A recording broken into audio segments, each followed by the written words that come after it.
A Day in My Life kerja kelompok bank dan lembaga keuangan.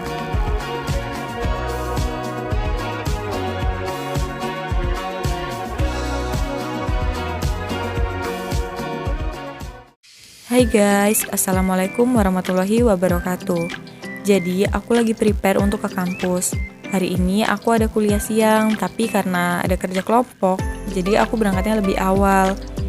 Ya, hari ini aku bakal kerja kelompok bank dan lembaga keuangan. Sebelumnya, aku dan kelompokku sudah janjian untuk kumpul di kampus jam 8 pagi. Karena nanti salah satu rekan kelompokku yaitu Dewi Fadilah ada keperluan.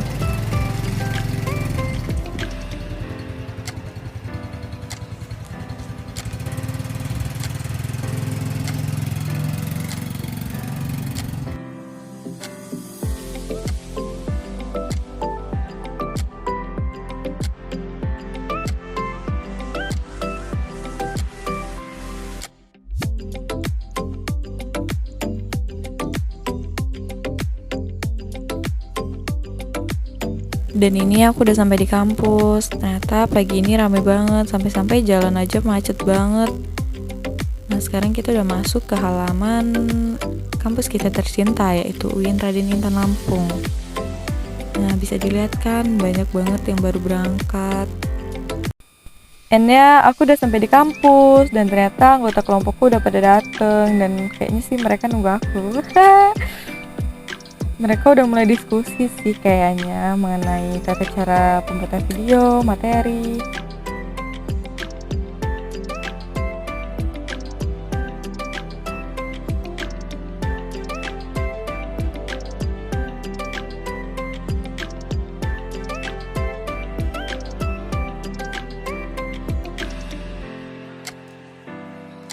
Gak lama kemudian Tisa pun datang.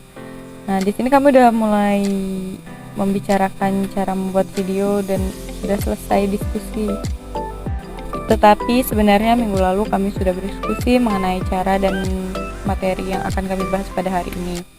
Nah, jadi kerja kelompok pada hari ini tuh nggak terlalu lama. Nah, sebenarnya materi yang kita bahas itu mengenai otoritas moneter dan kebijakan moneter. Kalian ada yang tahu nggak sih apa itu otoritas dan kebijakan moneter? Jadi stay tune terus ya guys.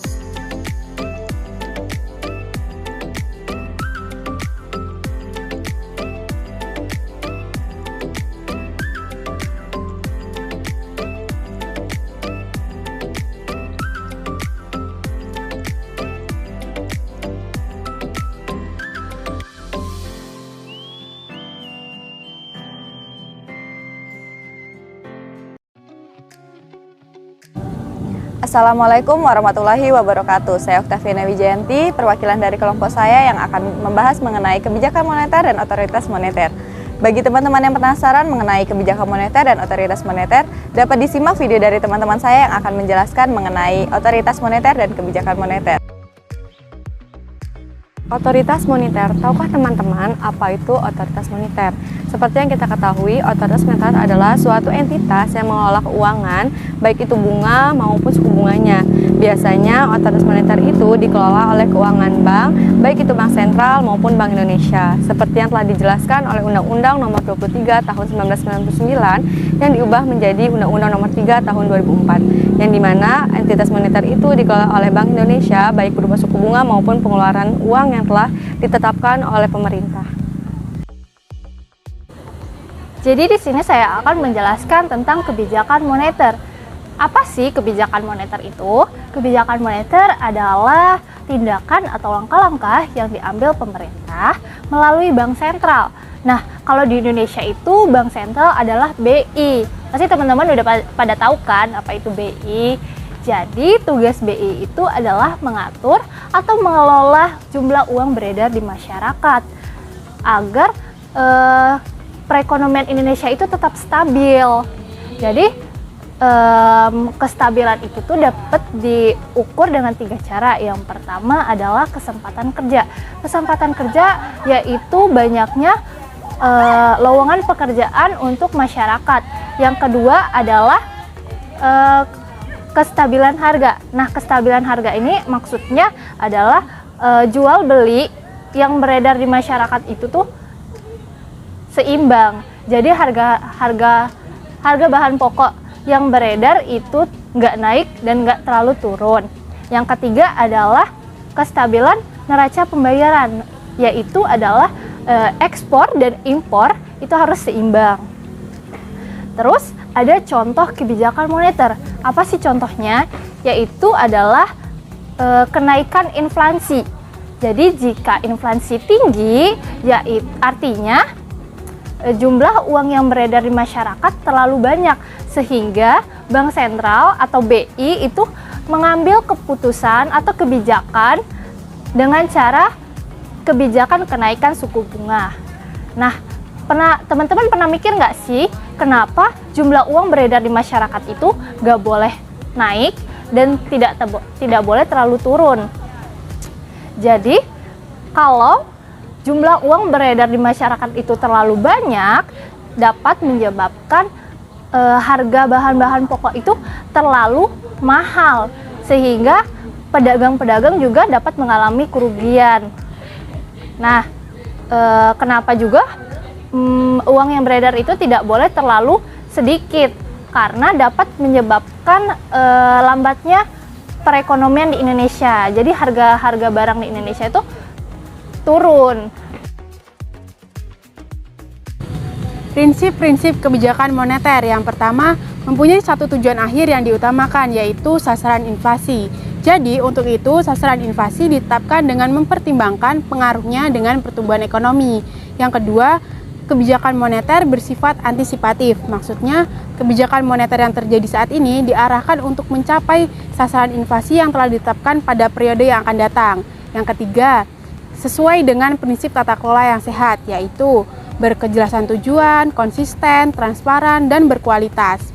Adapun dari tujuan kebijakan moneter yaitu untuk menciptakan kestabilan ekonomi dengan mengatur peredaran uang yang ada di masyarakat. Jika peredaran uang ini dapat terkendali, maka akan menghindari dari terjadinya inflasi di suatu negara. Jenis-jenis kebijakan moneter. Dalam mengambil keputusan, Bank Indonesia menggunakan 2 jenis kebijakan moneter. Yang pertama, kebijakan moneter ekspansif, yaitu kebijakan yang melakukan pengaturan dan pengelolaan peredaran uang dalam aktivitas ekonomi. Wujud dari kebijakan ini seperti meningkatkan pembelian sekuritas pemerintah oleh Bank Indonesia, yang kedua menurunkan suku bunga, dan yang ketiga menurunkan persyaratan cadangan untuk bank.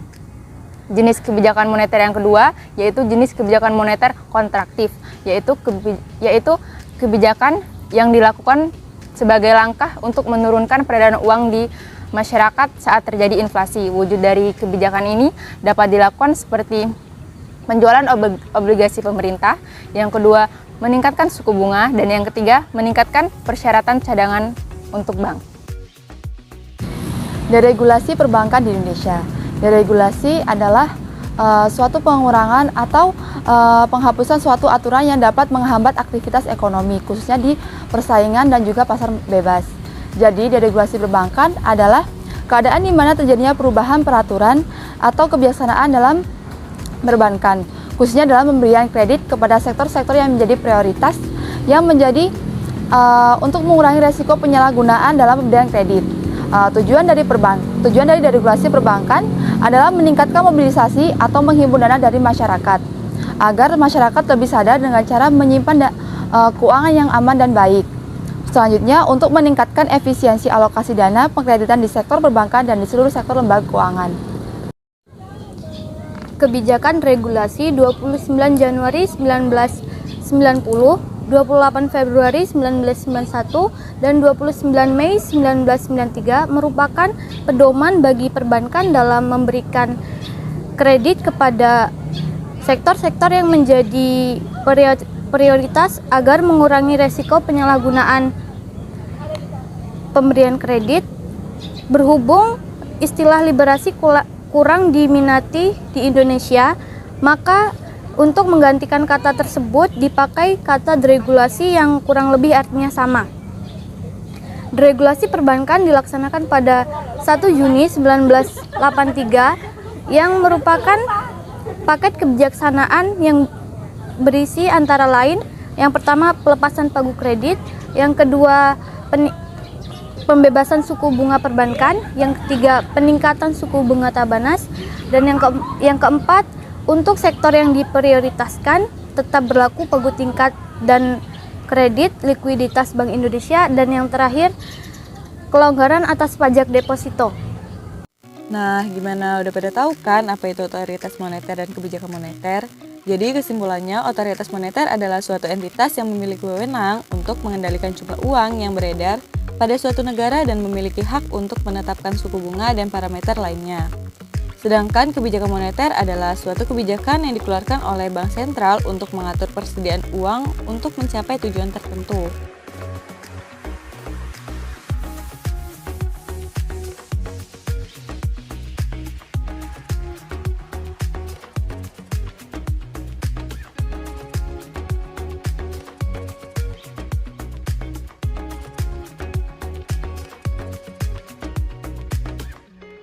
Gak lama kemudian Dewi Fadila pamit guys, karena dia ada kegiatan lain selain kerja kelompok ini, karena ya emang udah di awal dia udah ngomong.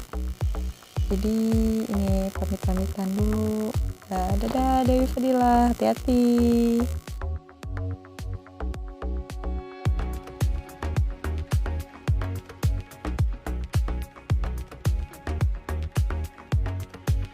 Dan gak lama setelah Dewi Fadila pulang, kami hanya berdiskusi sebentar. Kemudian kami lanjut pulang ke kosan masing-masing karena udah mulai siang. Dan kami ada jam siang guys. Nah, jadi itu serangkaian kerja kelompokku pada hari ini guys. Jangan lupa like and subscribe ya guys. Bye-bye, terima kasih.